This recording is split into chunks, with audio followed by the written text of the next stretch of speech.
네, 마감 시황 알아보겠습니다. 서령용 메리츠증권 부장입니다. 설 부장님 안녕하세요. 네, 안녕하십니까. 네, 오늘 시장 어떻게 끝났습니까? 네, 오늘 시장은 막판에 코스피가 낙폭을 회복하면서 플러스로 마감은 되었습니다. 코스피 같은 경우에는 전일 대비 약 4포인트 상승한 3,236포인트로 마무리가 되었고요.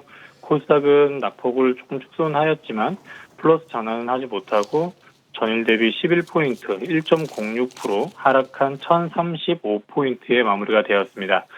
오늘 기관과 외국인 동반적으로 지금 코스피와 코스닥을 매도세가 좀 있었고 이 부분이 좀 크게 작용을 했던 것 같습니다.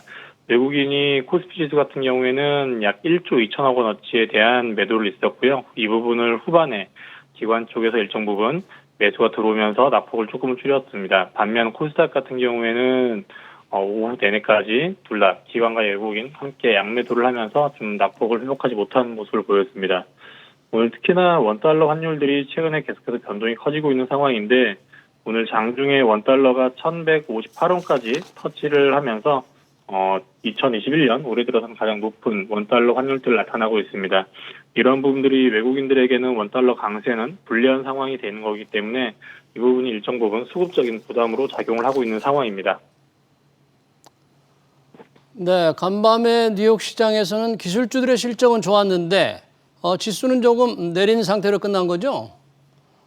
네, 맞습니다. 지금 이번 주부터 계속해서 미국에서는 개별 기업들의 실적이 발표가 되고 있는데 전일 애플이라든가 테슬라 모두 호실적을 발표를 했습니다. 하지만 결국 주가는 좀 일정 부분 차익 실현 매물들이 나오는 모습을 보였고요. 특히나 최근에 글로벌리하게 요 며칠 3일간 중국 증시에 대한 영향이 글로벌리 좀 많이 퍼지고 있는 상황입니다. 중국 정부가 기술 기업 정부의 기업 규제를 하고 있는 상황인데 사교육 규제라든가 기업을 규제하는 부분들이 상생 기술을 이틀 연속 급락을 하게 만들었었고 이러한 부분들이 중국의 빅테크 기업들 그리고 플랫폼 기업들의 급락을 만들었습니다. 이러한 부분들이 여타 다른 국가들에 대한 부분들도 퍼지지 않을까라는 경계 심리로 빅테크 기업들이 좀 조정을 받는 모습을 보였고요. 하지만 중국 정부의 이런 강경책은 지속될 것으로 생각하지만은 중국 주식에 대한 이런 변동성이 지속해서 글로벌리 영향을 미치기보다는 단기적인 이벤트로 약간 보이는 상황이기 때문에 이 변동성은 좀 제한적으로 이루어지지 않을까 싶습니다. 네, 국내 시장에서 눈에 띄는 종목은 어떤 게 있었나요? 네, 오늘 같은 경우에는 후반에 실적 발표를 하면서 막판 크게 반등을 보였던 OCI 같은 경우가 있었습니다. OCI 같은 경우에는 2분기 때 실적 발표를 했는데 매출액 7,600억 원에 영업이익 1,660억 원을 발표를 했습니다. 한동안 태양광 산업이 적자 산업으로 가면서 계속 적자였다가 올해부터 흑자로 돌아서고 있는 모습인데 분기 단으로 영업이익이 1,000억대 이상을 달성한 것은 이번이 거의 5년 만이고요. 그런 부분들이 시장에서 서프라이즈로 작용을 하면서 장 후반 강력하게 반등을 보였습니다.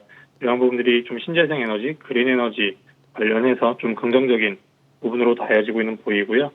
또 한 가지로는 세경 하이테크가 삼성의 폴더블 폰 공개를 이제 곧 앞두고 그런 부분들이 폴더블에 대한 부품주들이 일정 부분 변동성을 보이고 있는 상황입니다. 내일은 어떤 투자 전략이 필요할까요? 현재 델타 변이 바이러스 침투가 좀 시장에 조정의 빌미가 또 되지 않을까 싶습니다. 미국 질병청에서는 백신을 투여한 사람들에게도 실내에서 마스크를 재착용하라는 공고를 하면서 이러한 부분들이 전일 미국장에서도 초반에는 부담으로 작용을 하면서 시장을 좀 일부 끌어내렸는데요. 이런 부분들 후반에 조금 낙폭은 축소를 시켰지만 일정 부분 심리에 대한 투자 심리에 대한 그리고 하반기 경기 회복에 대한 부분들이 둔화되는 것이 아니냐라는 조금의 경계를 품게 만드는 상황입니다. 지금 글로벌리 지수들이 모두 다 최상단에 신고가 영역에서 멈춰 있는 상황이기 때문에 작은 노이즈에도 차익 실현에 대한 니즈가 커지게 있는 상황입니다. 심리적으로 약간은 불안한 상태이기 때문에 작은 노이즈에도 좀 예민하게 반응을 하고 있고요. 이런 부분들 때문에 최근에 국내 증시는 계속해서 주독 섹터가 있기보다는 2차 전지, 반도체, 그리고 바이오, 그린 산업 쪽으로 계속 빠른 순환매로 2, 3일 단위로 순환매가 이루어지고 있습니다. 그런 부분들이 내일은 좀 그린 에너지라든가 그런 쪽으로 조금 일정 부분 단기적인 순환매가 이루어지지 않을까 싶고요. 지금은 조금 목표 수익률을 짧게 잡고 단기적인 트레이딩을 하는 게 유리하지 않을까 싶습니다. 네, 마감 시황 잘 들었습니다. 지금까지 서령용 메리츠증권 부장이었습니다. 고맙습니다.